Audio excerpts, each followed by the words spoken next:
2000년 동안 일어나지 않았던 사건이 갑자기 현실이 되는 것을 상상할 수 있으십니까? 2025년 7월 8일 이스라엘에서 예언적 세계를 멈추게 한 놀라운 일이 일어났습니다. 민수기에 자세히 설명된 고대 의식이 수천 년 만에 처음으로 거행되었습니다. 그리고 저는 단순한 종교 행사에 대해 말하는 것이 아닙니다. 성경에 따르면 제3성전이 기능하기 전에 절대적으로 필요한 희생 제사에 대해 말하고 있습니다. 생각해 보십시오. 만약 이 의식이 거행되었다면 무엇이 더 준비되어 있을까요? 훈련된 제사장들, 준비된 성물들, 완성된 계획들. 그 답은 여러분을 놀라게 할 것입니다. 그리고 단지 어쩌면 우리는 고대 선지자들이 그토록 정확하게 묘사했던 그 날들을 살고 있을지도 모릅니다. 최근 역사의 특정 순간으로 여러분을 데려가겠습니다. 2025년 7월 8일 실로 언덕 위로 해가 떠오릅니다. 성막이 예루살렘으로 옮겨지기 전 369년 동안 머물렀던 바로 그 지역입니다. 그러나 이 특정한 날 불가능해 보였던 일이 일어나려 하고 있었습니다. 한 무리의 사람들이 평범한 축하 행사가 아니라 서기 70년 제2성전이 파괴된 이후 행해지지 않았던 의식을 거행하기 위해 모였습니다. 이 의식의 중심 인물은 전통적인 이스라엘 랍비가 아니었습니다. 미국 텍사스주의 소사육자인 바이런 스틴슨이었습니다. 엄격한 성경적 기준을 충족하는 붉은 암송아지를 기르는 프로젝트에 수년을 헌신한 기독교인이었습니다. 장면을 상상해 보십시오. 세계 반대편에서 온 한 남자가 자신이 예언의 성취에 참여하고 있다는 깊은 확신에 이끌려 민수기 19장에 자세히 기록된 의식을 집행하고 있습니다. 선택된 암송아지는 성경이 규정한 대로 정확히 진영 밖으로 끌려갔고 그 과정이 시작되었습니다. 의식은 수천 년 전에 묘사된 모든 세부 사항을 따랐습니다. 암송아지는 도살되어 완전히 불태워졌고 그제는 백향목, 우슬초, 주홍색 양털과 섞였습니다. 각 요소는 성경에서 깊은 의미를 지니고 있습니다. 백향목은 순수함과 불멸성을 나타냅니다. 이집트에서 6월절 동안 문설주에 피를 뿌리는 데 사용되었던 우슬초는 영적 정결함을 상징합니다. 주홍색 양털은 피를 통한 희생과 구속을 가리킵니다. 모든 것이 마치 아직 오지 않은 위대한 공연을 리허설하는 것처럼 세심한 정밀함으로 이루어졌습니다. 그러나 여기서 이야기는 더욱 흥미로워집니다. 의식이 거행된 지 2달 후인 2025년 8월, 랍비들이 재를 검사했고 기술적으로 희생 제사를 무효화하는 발견을 했습니다.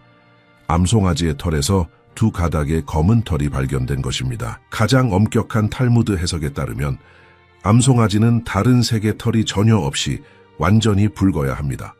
게다가 희생 제사 전에 다른 목적으로 암송아지를 사용한 것이 멍게를 맨 적이 없어야 한다는 요구사항을 위반했는지에 대한 문제도 있었습니다. 이제 생각해 보십시오. 이것이 그 사건을 완전히 무효화합니까? 여기 흥미로운 점이 있습니다. 기록된 토라의 해석과 탈무드의 전통 사이에는 수천 년 된 논쟁이 있습니다. 일부 학자들은 토라 자체가 후대의 랍비 해석만큼 구체적이지 않다고 주장합니다. 다른 이들은 이러한 불완전함을 학습 과정의 일부로 봅니다. 그리고 아마도 바로 이것이 이 희생 제사를 다른 예언적 관점에서 그토록 의미 있게 만드는 것일 수 있습니다. 이 사건은 본질적으로 총연습이었습니다. 이것의 중요성을 생각해 보십시오. 지난 2000년 동안 어떤 세대도 이 복잡한 의식을 연습할 기회가 없었습니다. 현대의 제사장들은 그것이 실제로 어떻게 작동하는지 본 적이 없었습니다. 비록 기술적으로 자격이 박탈되었지만 그제는 그 과정에 대한 귀중한 데이터를 제공했습니다. 이 의식은 프로토콜을 테스트하고 물류상의 도전을 식별하고 수천 년 동안 단지 이론에 불과했던 절차로 참가자들을 훈련시켰습니다. 그리고 여기 많은 사람들이 깨닫지 못하는 것이 있습니다. 의식을 실제로 거행한 것 자체가 놀라운 무언가를 보여줍니다. 복잡한 성경적 의식을 집행하기에 충분한 자원, 지식, 결단력을 가진 사람들이 있다는 것을 보여줍니다. 필요한 기반 시설이 존재한다는 것을 보여줍니다. 기술적 지식이 회복되어 적용되었다는 것을 보여줍니다. 만약 이것이 리허설로 가능했다면 진정으로 자격을 갖춘 암송아지가 발견되어 올바른 장소에서 희생될 때를 상상해 보십시오. 바이런 스틴슨과 그의 팀은 단지 신학적 연습을 하고 있던 것이 아니었습니다. 그들은 수세기의 랍비 연구를 실천에 옮기고 있었습니다. 불가능한 것이 가능해질 수 있다는 것을 증명하고 있었습니다. 그리고 이것은 우리를 무시할 수 없는 질문으로 이끕니다. 만약 성경의 가장 복잡하고 구체적인 절차 중 하나인 붉은 암송아지의 희생제사가 오늘날 거행될 수 있다면 무대 뒤에서 무엇이 더 준비되고 있을까요? 그러나 왜 이 불완전한 희생제사가 여전히 예언적으로 그토록 의미가 있을까요? 성경은 붉은 암송아지와 마지막 때에서의 그 역할에 대해 실제로 무엇을 말하고 있을까요? 이제 소수의 사람들만이 진정으로 이해하는 것을 깊이 탐구해 봅시다. 붉은 암송아지는 구약의 또 다른 의식이 아닙니다. 수천 년을 관통하며 우리가 살고 있는 시대를 직접 가리키는 예언적 의미를 지니고 있습니다. 민수기 19장을 펼치면 너무나 구체적이고 세부적인 지침을 발견하게 되어 이행하기가 불가능해 보입니다. 그리고 아마도 그것이 바로 핵심일 것입니다. 성경은 암송아지가 다른 색의 어떤 얼룩도 없이 완전히 붉어야 한다고 말합니다. 모든 면에서 완벽하게 어떤 신체적 결함도 없어야 합니다. 그리고 여기 많은 사람들이 무시하는 세부 사항이 있습니다. 그것은 이를 위해 사용된 적이 없어야 하며 목에 멍게를 맨 적이 없어야 합니다. 이것의 희귀성을 생각해 보십시오. 우리는 자연적으로 붉게 태어나고 희생제사에 적합한 평생 동안 붉게 남아있으며 신체적으로 완벽하게 유지되고 어떤 실용적인 목적으로도 사용되지 않는 동물에 대해 말하고 있습니다. 그 확률은 천문학적입니다. 그러나 왜 이 특정한 의식일까요? 무엇이 붉은 암송아지를 성전 예배의 중심으로 만들까요? 그 답은 정결에 있습니다. 민수기 19장에 따르면 붉은 암송아지의 재를 흐르는 물과 섞으면 시체와 접촉한 사람을 정결케 할 수 있는 유일한 물질이 만들어집니다. 그리고 여기 모든 것을 연결하는 핵심 포인트가 있습니다. 이 정결 없이는 어떤 제사장도 성전에서 섬길 수 없습니다. 어떤 의식도 거행될 수 없습니다. 어떤 희생 제사도 드려질 수 없습니다. 예언적 딜레마를 상상해 보십시오. 제2성전이 파괴된 이후 2000년 동안 이 정결수를 만들 방법이 없었습니다. 마지막으로 희생된 붉은 암송아지의 재는 역사 속에서 사라졌습니다. 이것은 모든 제사장 혈통, 아론의 모든 후손이 기술적으로 의식적 부정한 상태로 남아 있었음을 의미합니다. 얼마나 많은 제사장이 존재했든 얼마나 많은 지식이 보존되었든 상관없이 말입니다. 붉은 암송아지의 재가 없으면 성전 예배 시스템은 단순히 작동할 수 없었습니다. 이제 이 계시에 주목하십시오. 랍비 전통은 모든 성경 역사를 통틀어 단지 9마리의 붉은 암송아지만이 희생되었다고 가르칩니다. 첫 번째는 광야에서 모세에 의해서였습니다. 다른 것들은 바빌론 포로에서 돌아온 후 에스라에 의해서였습니다. 그리고 전통은 더 나아가 예언을 연구하는 사람들의 심장을 뛰게 만드는 무언가를 단언합니다. 10번째 붉은 암송아지는 메시아 자신에 의해 희생될 것이며 메시아 시대의 시작과 성전의 재건을 표시할 것이라고 말입니다. 여러분은 이것의 중대함을 볼 수 있습니까? 만약 기록된 모든 역사를 통틀어 9마리의 암송아지만이 희생되었고 10번째가 메시아 시대를 위해 예약되어 있다면 오늘날 자격을 갖춘 붉은 암송아지의 출현은 우연이 아닙니다. 그것은 표징입니다. 무언가 기념비적인 것이 다가오고 있다는 예언적 지표입니다. 그리고 우리는 한 마리의 암송아지에 대해 말하는 것이 아닙니다. 최근 몇 년 동안 여러 마리의 붉은 암송아지가 이스라엘에서 확인되었으며 모두 자연적으로 태어났고 모두 주에 깊게 모니터링되고 있습니다. 그리고 여기 여러분의 눈을 열어줄 거의 논의되지 않는 것이 있습니다. 붉은 암송아지 희생 제사 과정 자체가 예언적으로 더 큰 무언가를 가리킵니다. 암송아지는 그리스도께서 예루살렘 성벽 밖에서 십자가에 못 박히신 것처럼 진영 밖에서 희생되었습니다. 그 죄는 죽음으로부터의 정결을 가져왔고 그리스도의 희생은 죽음으로 이끄는 죄로부터의 정결을 가져왔습니다. 암송아지는 완전한 헌신을 상징하는 전소 제물로 완전히 불태워졌습니다.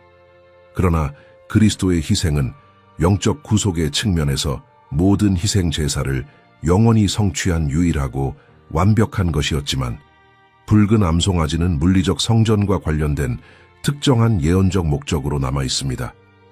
그리고 바로 여기서 예언적 시간표가 결정적이 됩니다. 다니엘서 9장 27절은 희생 제사와 제물이 회복될 7년 언약에 대해 말합니다.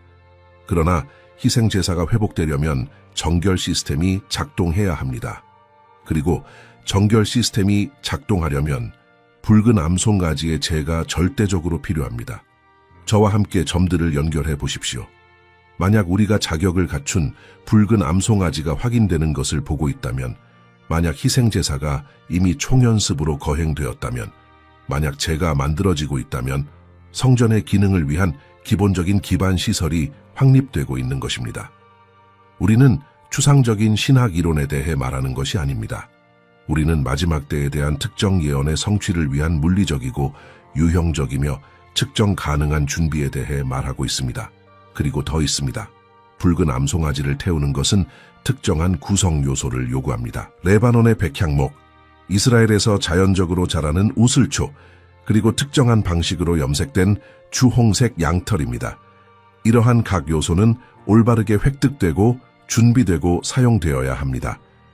이것이 2025년에 실행되었다는 사실은 기술적 지식, 물질적 자원, 그리고 이러한 고대 의식을 시행하려는 의지가 지금 존재한다는 것을 보여줍니다. 그러나 재만으로는 성전을 재건하기에 충분하지 않습니다. 그것은 단지 시작에 불과하며 그 위에 다른 모든 것이 세워져야 하는 정결의 기초입니다. 그리고 무엇이 더 준비되어 있고 준비되어 있으며 대기하고 있는지 발견하게 되면 완전한 예언적 그림이 여러분을 말문이 막히게 할 방식으로 형성되기 시작합니다. 세상이 붉은 암송아지에 대한 논쟁에 집중하는 동안 훨씬 더 포괄적인 무언가가 무대 뒤에서 일어나고 있습니다. 예루살렘에는 예언적 순간이 도래할 때 모든 것이 준비되도록 수십 년 동안 세심하게 작업해온 조직이 있습니다. 저는 성전 연구소에 대해 말하고 있으며 그들이 달성한 준비 수준은 대부분의 사람들이 상상하는 것을 훨씬 넘어섭니다. 여러분이 예루살렘을 방문하면 직접 볼 수 있는 것으로 시작하겠습니다. 45kg의 순금으로 만들어진 순금 메노라가 출애굽기에서 하나님이 모세에게 주신 사양을 정확히 따라 만들어졌습니다. 그것은 장식용 복제품이 아닙니다. 성전의 성소에서 불을 켤 준비가 된 기능적인 물건입니다. 현대 장인들이 동일한 고대 기술로 작업하며 순금을 7개의 완벽한 가지로 주조하고 각각은 성경에 기록된 대로 정확히 아몬드꽃, 잔, 꽃본고리로 장식되어 있는 것을 상상해 보십시오. 그리고 메노라는 단지 시작일 뿐입니다. 제사장 의복 전체가 놀라운 정확도로 재현되었습니다. 이스라엘의 12지파를 나타내는 보석들이 달린 대제사장의 에봇입니다. 우림과 둠밈이 있는 판결 흉패입니다. 가장자리 주변에 석류와 금방울이 달린 청색 겉옷입니다. 거룩한 말씀이 새겨진 순금판이 달린 관입니다. 각 부분은 올바른 실로 짜여지고 지정된 색으로 염색되고 신성한 패턴에 따라 장식되었습니다. 이것의 복잡성을 생각해 보십시오. 제사장 의복에 사용된 청색 실은 전통에 따르면 힐라존이라고 불리는 특정 해양 생물에서 나왔는데 그 정체는 수세기 동안 사라졌습니다.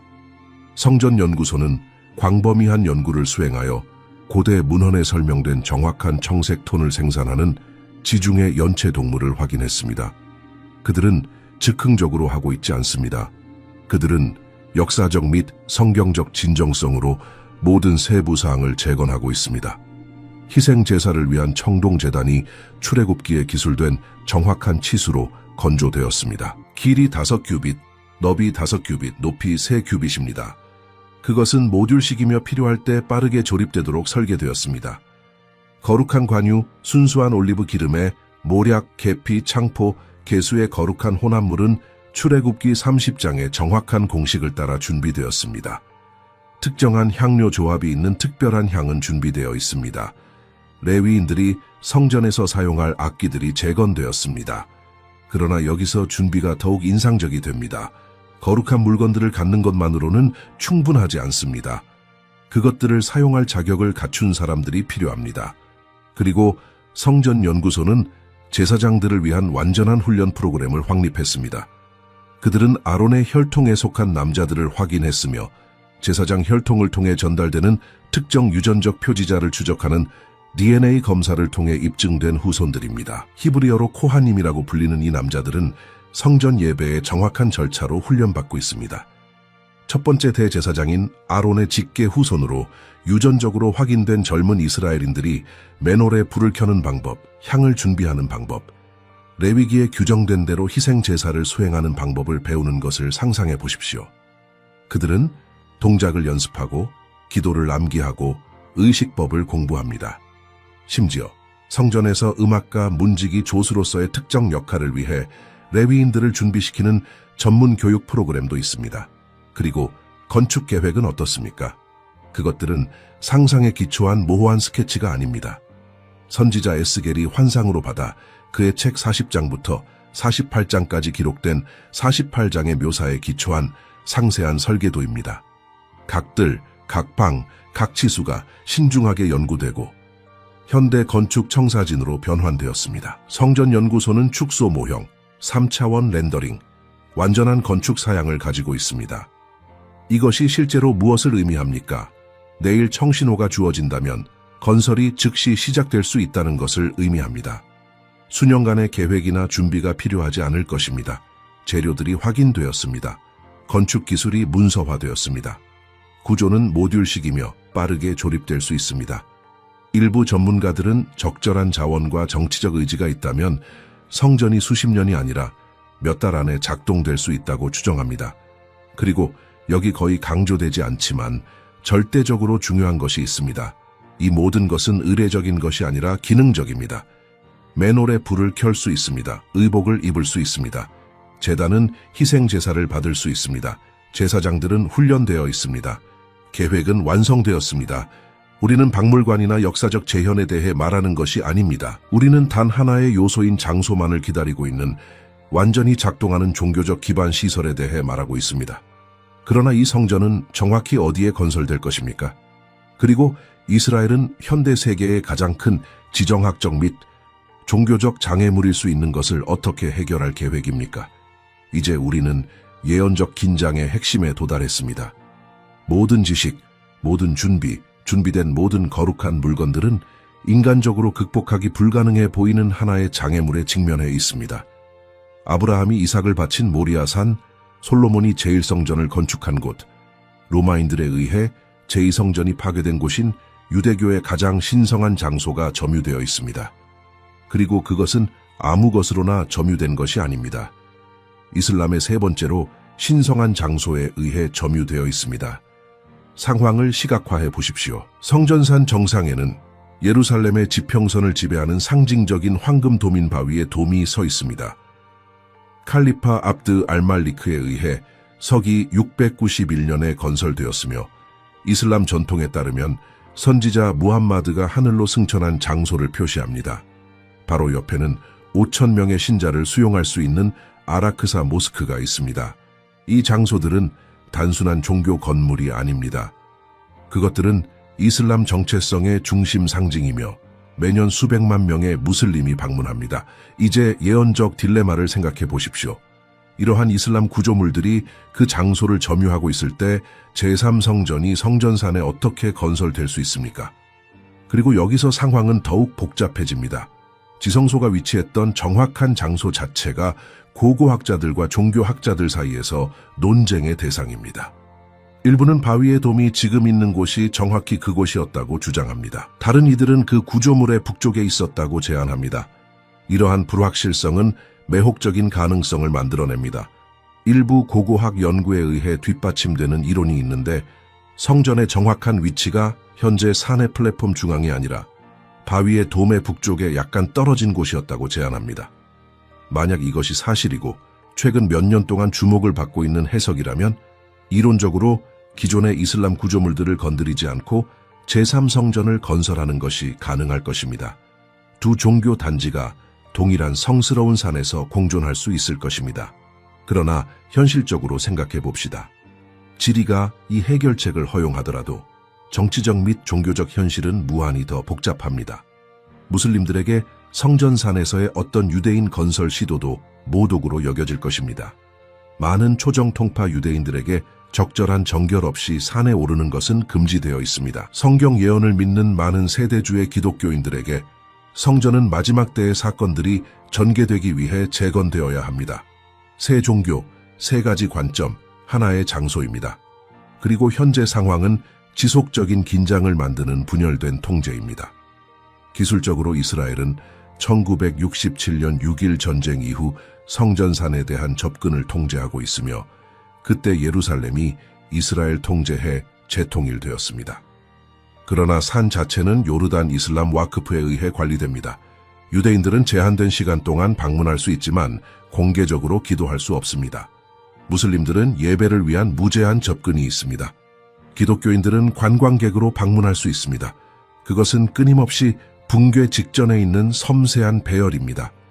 이제 여기서 예언적 무대를 준비하는 것처럼 보이는 방식으로 상황이 변화하기 시작합니다. 베냐민 네타냐후 총리는 최근 몇 년 동안 유대인들의 성전산 접근에 대한 변화를 은밀히 조정해 왔습니다. 정통파 유대인 그룹들이 더 자주 방문하고 있습니다. 이전에는 금지되었던 묵상 기도가 때때로 용인됩니다. 비록 작지만 이러한 점진적인 변화는 수십 년 동안 그 장소를 지배해온 권력 역학에서 중요한 변화를 나타냅니다. 몇 년 전만 해도 생각할 수 없었던 외교적 발전도 있습니다. 이스라엘과 여러 아랍 국가들 간의 관계를 정상화하는 아브라함 협정은 새로운 대화 채널을 만들었습니다. 일부 온건한 아랍 지도자들은 사적인 대화에서 더 넓은 평화 협정의 일부로 성전산에서 창의적인 배치가 가능할 수 있다고 제안했습니다. 이것이 해결책이 임박했다는 것을 의미하지는 않지만 불가능의 창문이 약간 열리기 시작했습니다. 그리고 여기 예언적으로 고려되어야 할 시나리오가 있습니다. 다니엘서 9장 27절은 많은 사람들과 일주일년 7년 동안 언약을 확정할 지도자에 대해 말합니다.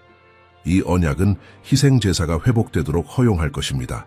이제 생각해 보십시오. 어떤 종류의 국제정치 협정이 성전산에서 유대인 희생제사를 허용할 만큼 충분히 강력할까요? 우리는 국제 이슬람 공동체를 포함하여 여러 당사자를 만족시키는 방식으로 이스라엘 팔레스타인 문제를 어떻게든 해결하는 평화협정에 대해 말하고 있습니다. 불가능해 보입니까? 인간적으로는 아마도 그럴 것입니다. 그러나 예언적으로는 그것이 정확히 성경이 예측하는 것입니다. 중동의 평화를 가져오고 성전 재건을 허용하는 다른 누구도 달성하지 못한 것을 달성하는 카리스마적인 지도자입니다. 그리고 여기 피를 얼게 만드는 세부 사항이 있습니다. 다니엘에 따르면 이 언약은 예언적 주간의 중간에 깨지기 전에 3년 반 동안만 지속됩니다. 희생 제사를 허용했던 지도자가 그것들을 중단시키고 멸망에 가증한 것을 행하여 자신이 건설되도록 허용한 바로 그 성전을 모독할 것입니다. 그래서 우리는 현재의 지정학적 불가능성이 바로 예언적 시나리오의 일부일 수 있는 상황을 보고 있습니다. 긴장, 교착 상태, 복잡성, 이 모든 것이 전 세계를 감동시키는 기적적인 해결책을 제공하는 세계 지도자를 위한 완벽한 조건을 만듭니다. 그리고 이것을 이미 준비된 모든 것과 준비된 물건들과 훈련된 제사장들과 생산되고 있는 붉은 암송아지의 재와 연결할 때 완전한 예언적 그림이 형성되기 시작합니다. 그러나 성경은 정확히 어디서 이 마지막 때의 성전에 대해 말합니까? 그리고 예언들은 그것의 건설과 운명에 대해 무엇을 밝혀줍니까? 이제 지금까지 우리가 탐구한 모든 점들을 연결할 무언가를 밝혀내겠습니다. 제3성전에 대한 예언들은 성경의 한 곳에만 나타나지 않습니다. 그것들은 여러 예언서를 통해 엮여 있으며 함께 볼 때 마지막 때의 사건들에 대한 특정 시간표를 밝혀주는 예언적 테피스트리를 만듭니다. 그리고 흥미로운 것은 이러한 예언들이 서로 모순되지 않는다는 것입니다. 그것들은 서로를 보완하며 각각은 완전한 그림의 세부 사항을 추가합니다. 다니엘에서 시작됩니다. 9장 27절에서 우리는 모든 성경 중 가장 구체적이고 논쟁적인 예언 중 하나를 발견합니다.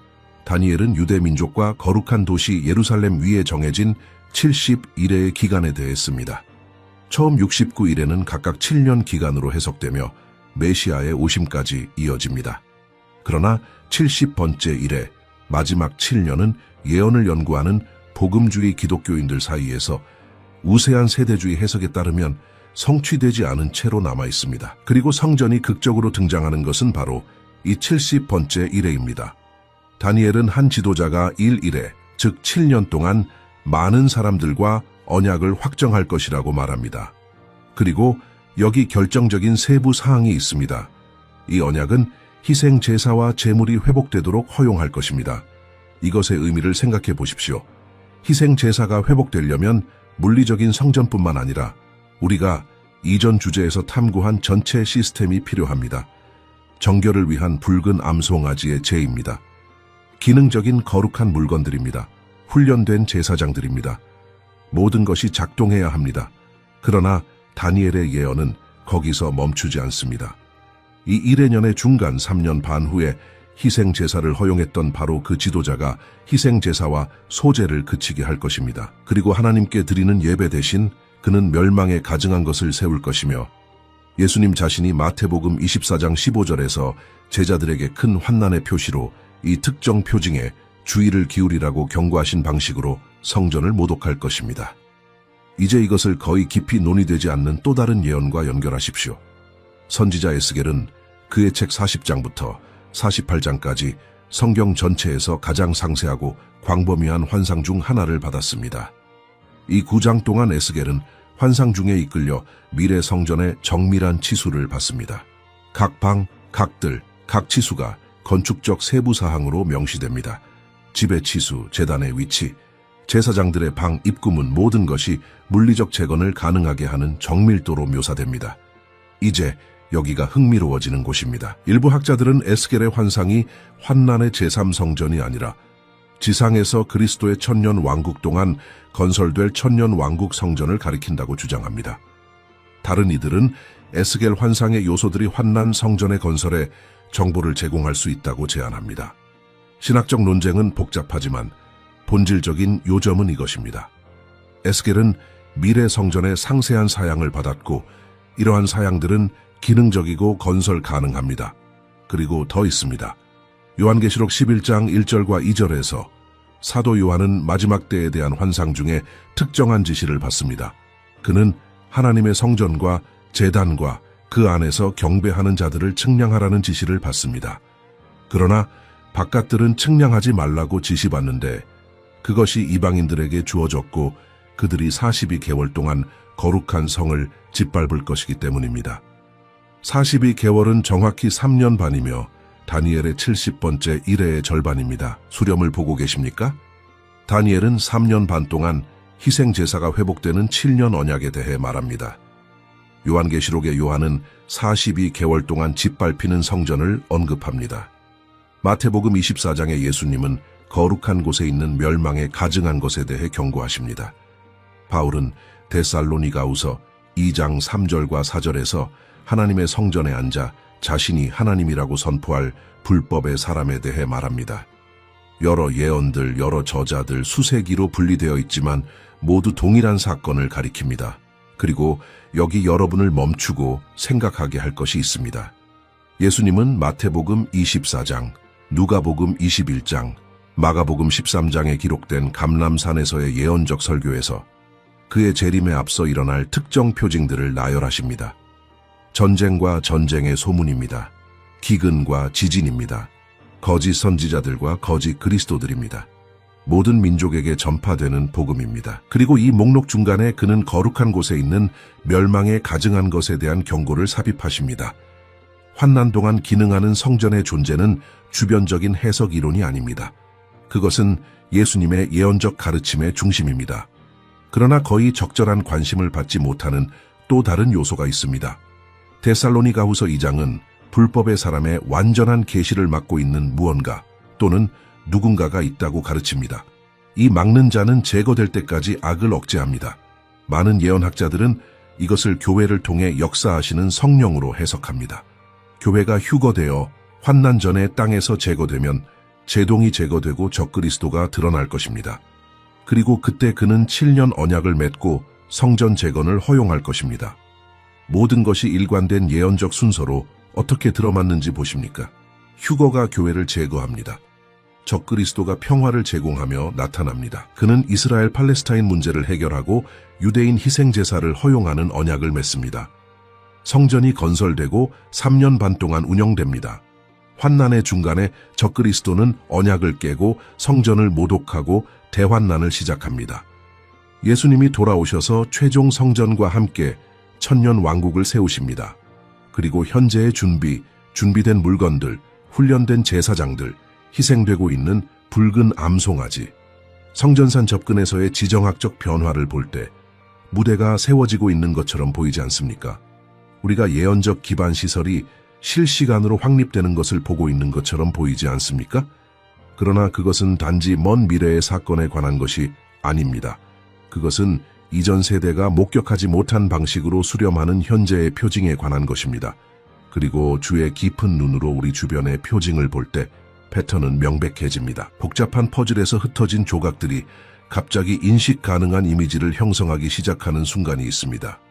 그리고 성경 예언과 제3성전을 위한 준비에 관해서는 우리는 지금 그 순간을 살고 있습니다.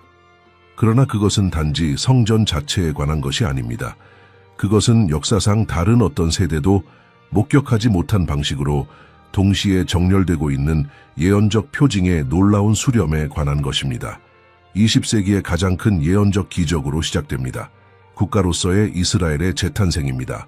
서기 70년 로마인들에 의한 예루살렘 파괴 이후 1878년 동안 유대 민족은 열방 가운데 흩어져 있었습니다. 에스겔 같은 선지자들은 37장에서 하나님께서 그의 백성을 땅으로 다시 데려오실 것이며 마른 뼈가 생명을 얻는 것처럼 그들을 소생시키실 것이라고 예언했습니다. 1948년 5월 14일 불가능한 확률에 맞서고 적대적인 나라들에 둘러싸여 이스라엘은 독립을 선언했습니다. 예수님이 사용하신 이스라엘의 예언적 상징인 무화과 나무가 다시 꽃을 피웠습니다. 그러나 1948년에 멈추지 않았습니다. 1967년 6월 6일 전쟁 동안 예언적으로 기념비적인 일이 일어났습니다. 거의 2000년 만에 처음으로 예루살렘이 유대인의 통제로 돌아왔습니다. 유대교의 가장 신성한 장소인 성전산이 다시 이스라엘의 손에 있었습니다. 예수님은 누가복음 21장 24절에서 예루살렘이 이방인의 때가 차기까지 이방인들에게 짓밟힐 것이라고 예언하셨습니다.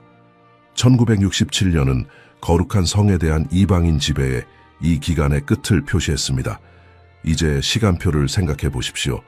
이스라엘이 탄생한 1948년부터 예루살렘이 재통일된 1967년까지 19년이었습니다. 1967년부터 지금 2026년까지 거의 60년의 예언적 준비가 지났습니다. 그리고 이 60년 동안 우리는 무엇을 보았습니까? 마지막 때 예언의 성취에 필요한 조건들의 점진적이지만 명백한 축적입니다. 히브리어가 말하는 언어로 재탄생한 것은 언어사에서 전례가 없는 일입니다. 이사야의 광야가 장미처럼 꽃피는 예언을 성취하며 이스라엘이 메마른 사막에서 농업 및 기술 강국으로 변모한 것입니다. 성경의 정확한 보존을 확인하는 사해 사본의 발견입니다. 성전을 위해 물리적으로 준비하는 데 전념하는 성전연구소와 같은 기관의 설립입니다. 이러한 각 발전은 개별적으로 주목할 만할 것입니다. 함께 그것들은 패턴을 형성합니다. 그리고 예언적 긴급성을 더하는 가장 최근의 발전에 도달합니다.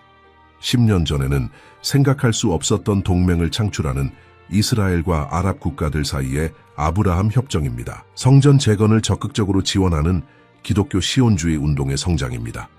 종교적 유대인들의 성전산 방문 증가입니다. 전용 사육 프로그램을 통한 자격을 갖춘 붉은 암송아지의 생산입니다. 실로에서의 리허설 희생 제사입니다. 각 발전은 제자리에 들어맞는 추가적인 조각입니다. 그러나 여기 개별 사건에만 집중할 때 소수만이 깨닫는 것이 있습니다. 예언적으로 중요한 것은 동시성입니다. 거룩한 물건들이 만들어졌다는 것만이 아닙니다. 제사장들이 훈련받는 동시에, 건축 계획이 완성되는 동시에, 지정학적 변화가 일어나는 동시에, 붉은 암송아지가 나타나는 동시에 만들어졌다는 것입니다. 단일 기간 동안 여러 독립적인 준비의 수렴이야말로 우연보다 더 깊은 무언가를 신호하는 것입니다. 여러 지침이 있는 예언적 시계를 상상해 보십시오. 각각은 마지막 때 예언의 다른 측면을 표시합니다. 이스라엘이 땅으로 돌아오는 지침입니다. 예루살렘이 유대인 통제하에 있는 지침입니다. 성전 물건들이 준비되고 있는 지침입니다. 제사장들이 훈련받고 있는 지침입니다. 정결이 회복되고 있는 지침입니다. 평화협정을 허용하는 지정학적 변화의 지침입니다. 역사상 처음으로 이 모든 지침들이 예언적 자정을 향해 동시에 전진하고 있습니다. 그리고 더 있습니다. 현대 기술 발전은 쓰여졌을 때 불가능해 보였던 예언의 성취를 위한 조건을 만들고 있습니다. 요한계시록 13장은 특정한 표가 없이는 아무도 사거나 팔 수 없는 시스템에 대해 말합니다. 요한이 1세기에 이것을 썼을 때 그러한 세계적 경제 통제는 생각할 수 없었습니다. 오늘날 디지털 화폐, 생체 인식 시스템, 글로벌 인터넷 인프라로 그것은 가능할 뿐만 아니라 구현하기에 기술적으로 사소합니다. 기술이 예언을 따라잡았습니다. 그러나 이러한 표징들이 수렴하는 것을 관찰하면서 우리가 피해야 할 위험한 유혹이 있습니다. 날짜를 정하는 것입니다. 예수님은 마태복음 24장 36절에서 그날과 그 시간은 아무도 모르나니 하늘의 천사들도 아들도 모르고 오직 아버지만 아신다고 명시적으로 말씀하셨습니다. 표징을 지켜보는 것은 일정을 계산하는 것을 의미하지 않습니다. 그것은 영적으로 준비되어 있고 현재의 부르심에 충실하게 남아 있으면서 경계하는 기대 속에 사는 것을 의미합니다. 그리고 여기 예언을 연구할 때 많은 사람들이 놓치는 해방적인 진리가 있습니다. 표징의 목적은 공황이나 편집증을 만드는 것이 아닙니다.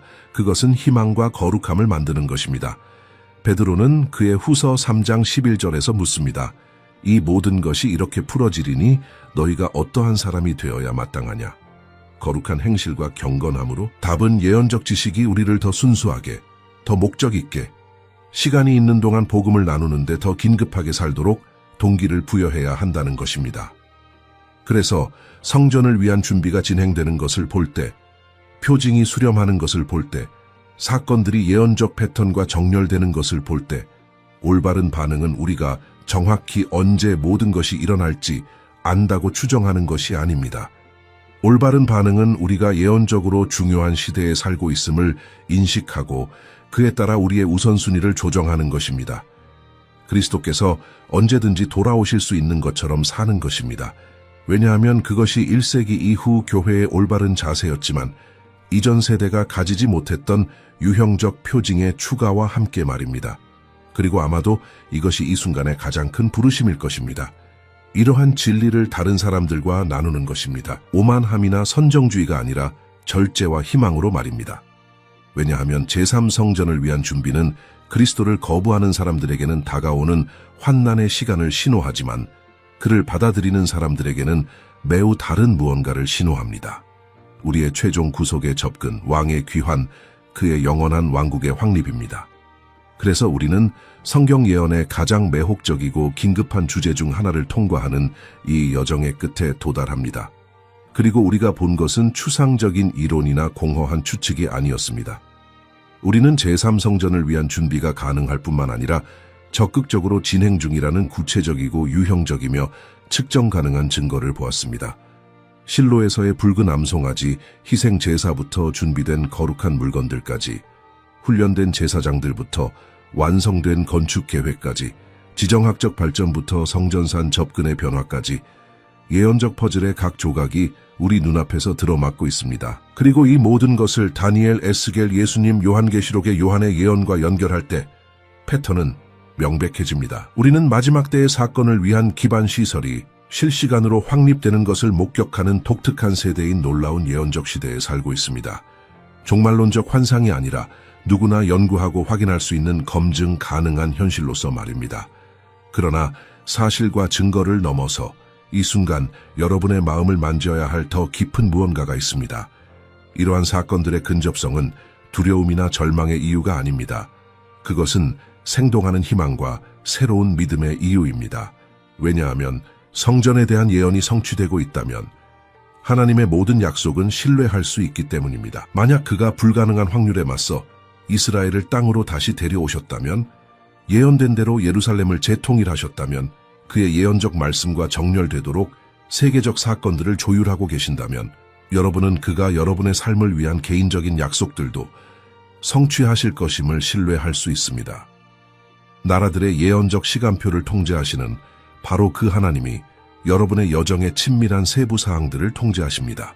그리고 만약 우리가 정말로 그리스도의 재림에 가까워지고 있다면 매일이 영원한 의미를 얻습니다. 모든 대화가 희망을 나눌 기회가 될 수 있습니다. 모든 결정이 영원의 빛 가운데 이루어질 수 있습니다. 모든 관계가 다가오는 왕국에 대한 투자가 될 수 있습니다. 평범한 것을 신성하게 만들고 일상의 루틴을 다가오는 영광을 위한 준비로 변화시키는 그 경계하는 기대로 사십시오. 그리고 이제 저는 여러분을 필수적인 무언가로 초대하고 싶습니다. 만약 이 콘텐츠가 여러분의 마음을 만졌다면, 우리가 살고 있는 예언적 현실에 여러분의 눈을 열었다면 이 계시를 혼자만 간직하지 마십시오. 이 영상을 여러분의 가족, 친구들, 신앙 공동체와 공유하십시오. 이 채널을 구독하고 알림을 활성화하십시오. 왜냐하면 우리는 계속해서 시대의 표징을 탐구하고 예언을 밝히고 다가올 것을 위해 마음을 준비할 것이기 때문입니다. 이스라엘 성전 마지막 때의 사건에 대한 예언적 연구에 전념하는 완전한 재생 목록이 있으며, 이것은 여러분의 이해를 더욱 깊게 할 것입니다.